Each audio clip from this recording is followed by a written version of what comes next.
ফুলকপি খেতে যারা পছন্দ করেন মাংস আর ফুলকপির এই মজাদার সুস্বাদু ভাজিটা যদি এখন অবধি না খেয়ে থাকেন তাহলে বিলিভ মি অনেক সুস্বাদু একটা খাবার মিস করে যাচ্ছেন। তাই অপেক্ষা না করে ঝটপট বাজারে গিয়ে একটা ফুলকপি কিনে নিয়ে এসে চটপট এই ভাজিটা একবার হলেও বাসাতে তৈরি করে দেখতে পারেন। যদিও এখন ফুলকপির সিজনটা চলে গিয়েছে, তারপরেও এখন কিন্তু 12 মাসে সব ধরনের সবজি কিনতে পাওয়া যায়, তাই না?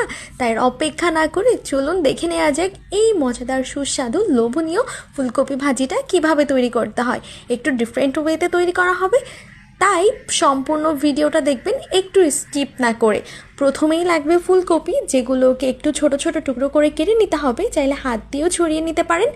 এরপর একটু লবণ এবং বেশ কিছু পরিমাণ গরম পানি দিয়ে সমস্ত ফুলকপিগুলোকে ভালোভাবে ধুয়ে নিতে হবে। লবণ দেওয়ার ফলে যদি কোনো জীবাণু থাকে তাহলে খুব ভালোভাবে জীবাণুটা দূর হয়ে যাবে।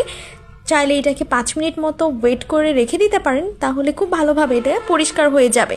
তারপর সমস্ত ফুলকপিগুলোকে ধোয়া হয়ে গেলে এগুলোকে এক্সট্রা পানি ছড়িয়ে তুলে নিতে হবে। এরপর একটা ফ্রাইং প্যানে কিছু পরিমাণ তেলের মধ্যে সমস্ত ফুলকপিগুলোকে দিয়ে দিতে হবে এবং একটু লবণ দিয়ে কিছুক্ষণ ভেজে তুলে নিতে হবে। বেশি ভাজবেন না, প্রায় 60 বা 50% মতো ভেজে তুলে নিতে হবে, কারণ পরে গিয়ে আরও একটু ভেজে নিতে হবে বেশ কিছু সময় ধরে। তারপর ফ্রাইং প্যানে তেল দিয়ে এর মধ্যে দিয়ে দিতে হবে মাংস কুচি, তারপর দিয়ে দিতে হবে একটু শুকনো মরিচ কুচি, একটু কাঁচা মরিচ কুচি, বেশ কিছু পরিমাণ রসুন কুচি দিয়ে তারপর এইরকম একটা চিলি সস দিতে হবে। যদি হাতের কাছে এই চিলি সসটা না পান তাহলে দোকানে গিয়ে যে কোনো ব্র্যান্ডের চিলি সস নিতে পারেন, অথবা বাসাতেই খুব ইজিলি কিন্তু চিলি সস তৈরি করা যায়।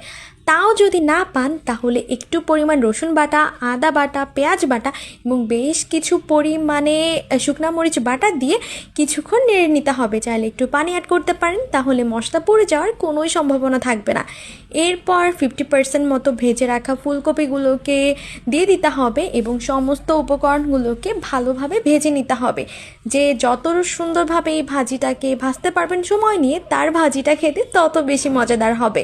তারপর এর মধ্যে অ্যাড করে দিতে হবে স্বাদ মতো একটু করে সয়া সস, চাইলে একটু ওয়েস্টার সস, টমেটো সসও অ্যাড করতে পারেন, তাহলে খেতে আরও বেশি মজাদার হবে। অবশ্যই সয়া সসটা পরিমাণ মতো দিবেন, কারণ আগে কিন্তু লবণ অ্যাড করা হয়েছিল।